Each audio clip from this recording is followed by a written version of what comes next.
السلام علیکم۔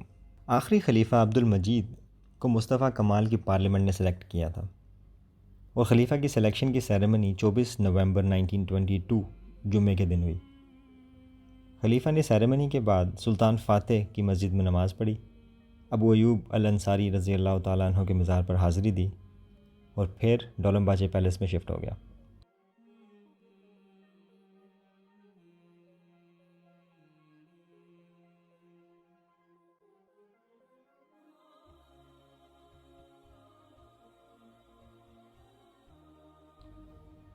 Turkish republic کے بنتے ہی آٹومن امپائر تو ختم ہو گئی تھی، لیکن خلافت کا ٹائٹل قائم تھا۔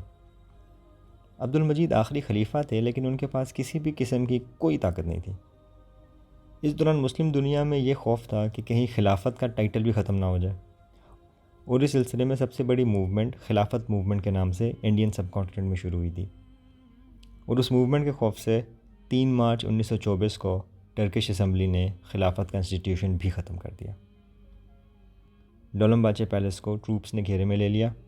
رات کے وقت مصطفیٰ کمال کا ریپرزنٹیٹیو عدنان ادیوار ڈولمباچے پیلس میں آیا اور خلیفہ سے کہا کہ آج صبح ہونے سے پہلے آپ نے اس ملک کو ہمیشہ کے لیے چھوڑنا ہے، اور ساتھ میں یہ بھی کہ آپ اپنی زندگی ویسٹ میں آرام سے گزار سکتے ہیں۔ خلیفہ کو 2000 پاؤنڈ اور اورینٹ ایکسپریس کا 1 وے ٹکٹ دیا گیا، اور صبح ہونے سے پہلے خلیفہ اپنی بیٹی اپنے 2 سرونٹس کے ساتھ اورینٹ ایکسپریس پہ سوئٹزرلینڈ کی طرف چل پڑا اور بعد میں پیرس میں جا کے رہائش اختیار کی۔ ان حالات میں خلیفہ کے پاس اپنے روز کے خرچے کے لیے بھی پیسے نہیں تھے، تو نظام آف حیدرآباد نے خلیفہ کو وظیفہ دینے کا اناؤنسمنٹ کیا۔ نظام آف حیدرآباد کے بارے میں نے اپنی پچھلی ویڈیو میں کافی ڈیٹیل میں بات کی ہے، اسے ضرور دیکھیے گا۔ جب نظام نے وظیفہ اناؤنس کیا تو برٹش گورنمنٹ کو بالکل بھی پسند نہیں آیا، اور انہوں نے جا کے اس سے کلیریفیکیشن مانگی کہ آپ یہ وظیفہ کیوں دے رہے ہیں، کہ آپ خلافت کو ریوائیو کرنا چاہتے ہو یا صرف ایز اے چیریٹی خلیفہ کو پیسے دے رہے ہو؟ تو نظام نے انہیں ثابت کیا کہ بھائی صرف چیریٹی دے رہا ہوں، میں کسی بھی طرح سے خلافت کو دوبارہ قائم نہیں کرنا چاہ رہا۔ اس کے بعد برطانیہ نے اجازت دے دی تو خلیفہ کو 300 پاؤنڈ ماہانہ وظیفہ ملتا تھا۔ باقی کے تقریباً 20 سال آخری خلیفہ نے بالکل گمنامی میں گزارے۔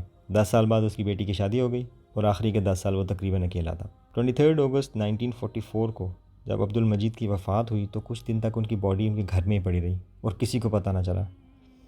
جب 3-4 دن گزر گئے تو ان کے پڑوسیوں نے پولیس کو اطلاع کی اور انہوں نے ان کی ڈیڈ باڈی کو نکال کے سرد خانے میں رکھا۔